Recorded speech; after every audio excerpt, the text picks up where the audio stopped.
Welcome to The Economy Magazine. I'm Binyamin. Tjong-Alvares with the top economic reports. Coming up, Israel's 5 shekel a cup Cofix is joined by Super Cofix.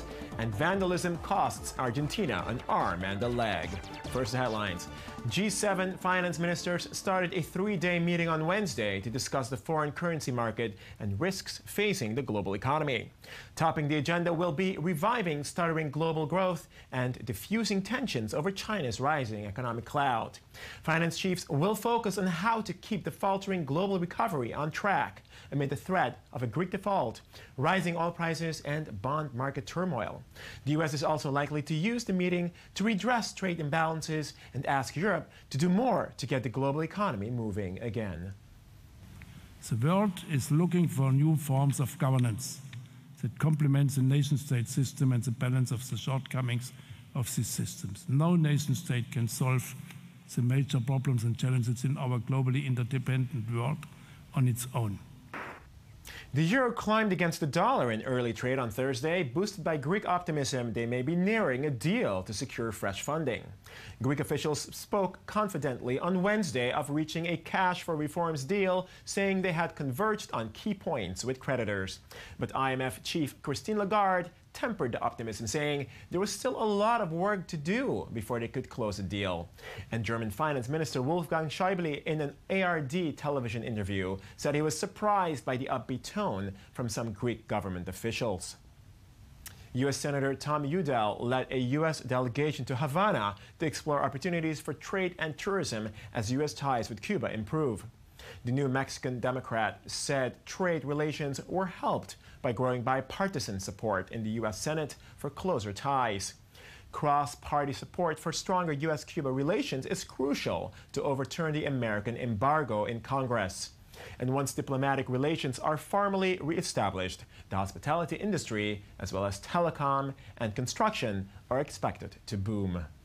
There's growing bipartisan support in the Senate for all of these bills that I talked about, whether it's dropping agricultural restrictions, whether it's lifting the travel ban, whether it's the internet. North Korea tried to woo investors to establish an international tourist zone on Mount Kumgang, a famous mountain in North Korea. Foreign investors, including businessmen from China and Hong Kong, attended a seminar on a long-term plan for developing the international tourist zone.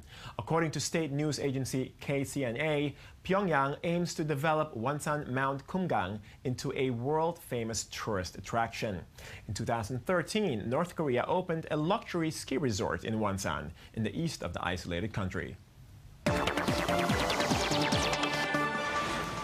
Cofix staged a revolution in the overpriced cafe scene when it introduced its 5 shekel coffee, a cup of coffee, for a little more than $1. But the cafe chain owner has set his sights higher by hitting the centralized Israeli market where it hurts, as he opens Super Cofix, a supermarket in which all products are sold for 5 shekels. The Cofix sign has been making its way into the forefront of the Israeli urban landscape.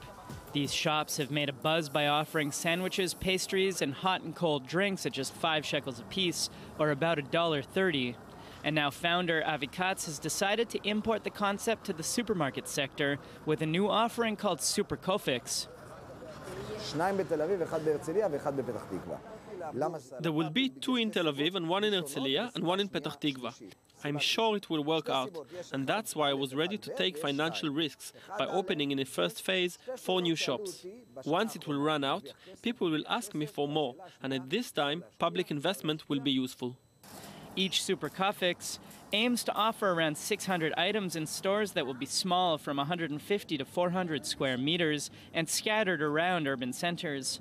To achieve this, the chain plans to lower prices of existing products, as well as produce some items under its own label and compete with major Israeli food companies such as Tnuva, which have been accused of maintaining a monopoly on certain products and unjustified increases in prices.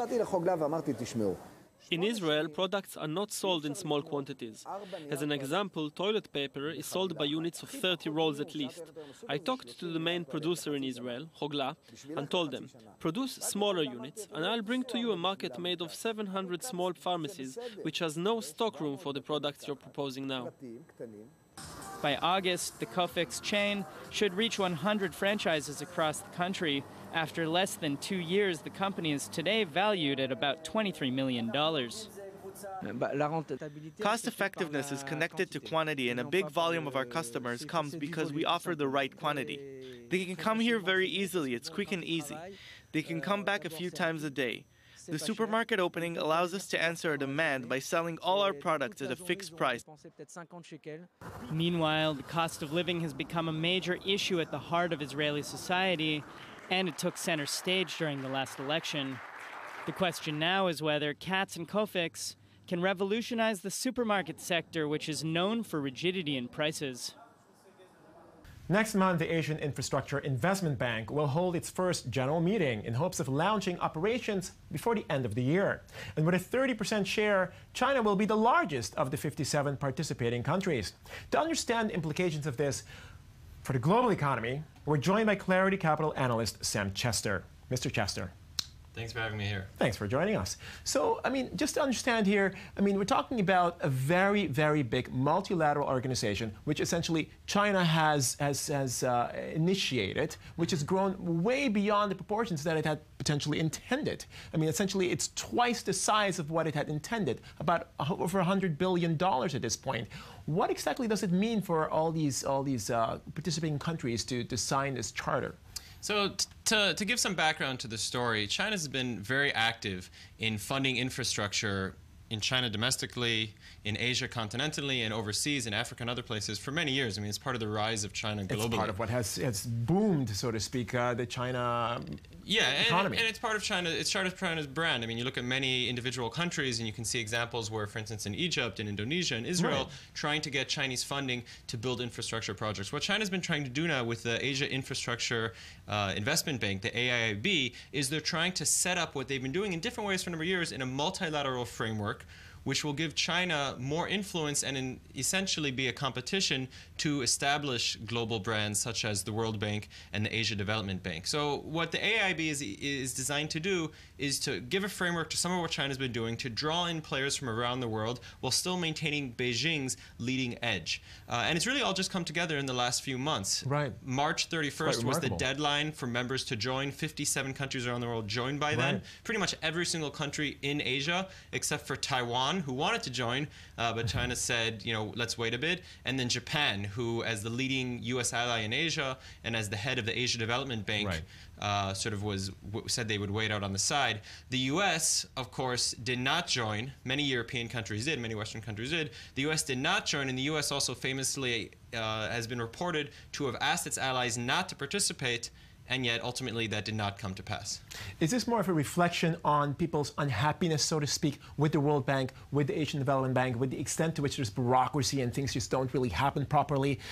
People hoping essentially that the AIIB will sort of push through things much more quickly, or do people really put their belief and their hopes in China to be able to stir something new? So I think there's a lot of factors involved, and you touched on some of them in your question. From China's side, why did they want to create this organization? It was really frustration with the influence that they and other developing economies, developing countries, have in the established multilateral organizations. They've been asking since 2006 and 7, particularly since the global crisis in 2009, for China to get more voting rights, more voting share in the World Bank and the ADB, and essentially a lot because of bureaucratic problems in Washington, that those reforms have not happened. So China, as a result, decided they would create their own organization. But within Asia, the people who are going to be receiving the loans from the AIIB, Asian countries, they're very excited to see this bank be created, because essentially it does what you suggest, which is it creates another source of funding for the projects which they so desire. And China has leapt upon this idea and has said that the goal of the AIIB will be to create a more efficient, less bureaucratic organization while still maintaining the Western standards that the World Bank is famous, and in some cases perhaps too famous as far as its loan countries are concerned. Right. It's undeniable that the U.S. and Japan at this point, may be kicking themselves for not having joined, considering that most of their allies are involved. For sure, for sure. Well, what's really interesting is on two levels. One, U.S. allies in the beginning were not joining, and then in the middle of March, 15 days before the deadline that China had set to become a founding member, all of a sudden the U.K., a major U.S. ally, joined. And once the U.K. joined, the fox was out of the bag and other U.S. allies rushed to join as well. Japan, though, held steady. As recently as just 2 weeks ago, the Japanese Prime Minister said at a big conference in Asia that Japan will actually give $100 billion more into Asian infrastructure investment. Clearly a shot across the bow at Beijing saying, okay, China's raised its investment in its infrastructure commitment by $100 billion. Well, Japan will do that as well in the Japanese Multilateral Framework Bank, which is the ADB. So there's clearly a rivalry emerging on this issue between Tokyo and Beijing, and Washington lurking behind. The last thing I would say is that for local countries in Asia that are looking to get money and funding, they're the ones who are going to win out on this. Competition, more funding, more projects. Very exciting stuff happening. Sam Chester from Clarity Capital, thanks for joining us on the show. It's great. Thank you. Vandalism comes at a high cost in Argentina, where the government spends over $400,000 a year on restoring public statues. And given the value of their bronze limbs for theft and resale, it is not likely to change anytime soon. Some are missing an arm, others a nose. Others still have lost both legs. Here, at the Buenos Aires Department of Monuments and Artworks, over 100 broken sculptures passionately await a second life.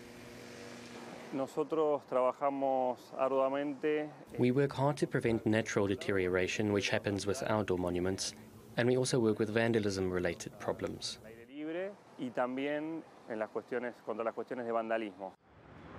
Theft of bronze limbs and graffiti are the most common attacks on the city's 2,000 sculptures and monuments.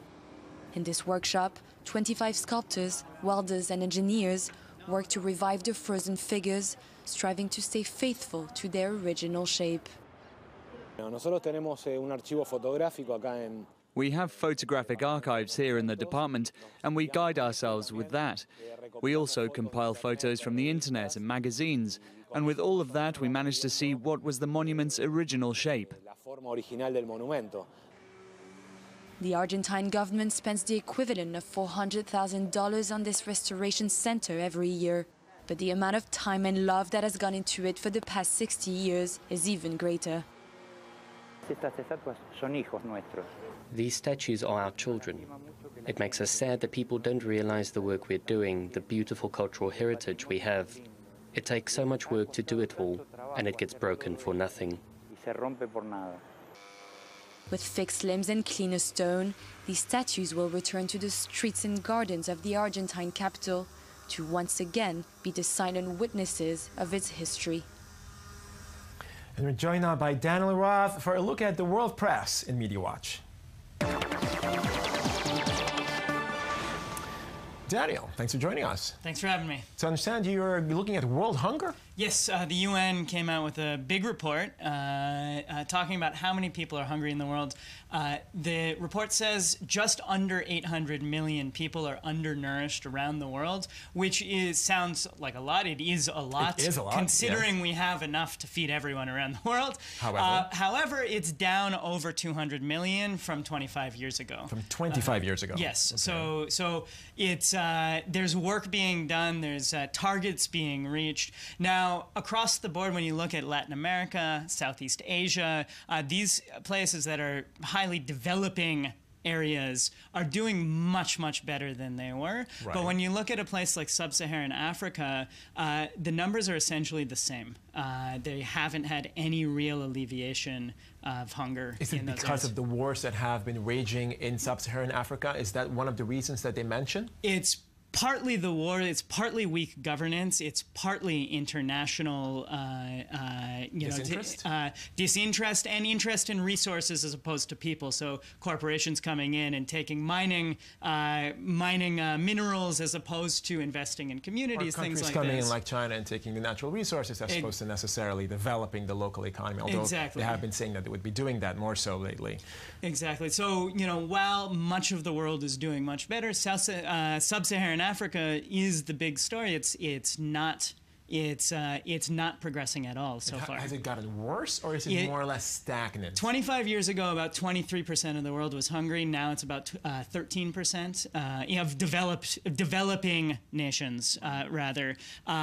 In sub-Saharan Africa, it's about 23%. So it's basically just remained as more or less the same. It hasn't really changed very much, and Right. it doesn't look like it's really going to be changing very Right. much. It's actually surprising to me that there has been any change at all, considering that the economy has not exactly been doing any better. We had a great recession just recently. Right. Well, so actually one of the interesting things is as inequality grows in the West, we're finding that hunger is growing as well in places that are so-called developed nations. So, you know, we're seeing changes around the world. Okay, well, Daniel Roth, thanks for joining us and enlightening us about that. Thank you. That brings us to the end of the Economy Magazine for today. I'm Binyamin Tjong-Alvares. Thanks for watching, and do join us again tomorrow for more on the economy.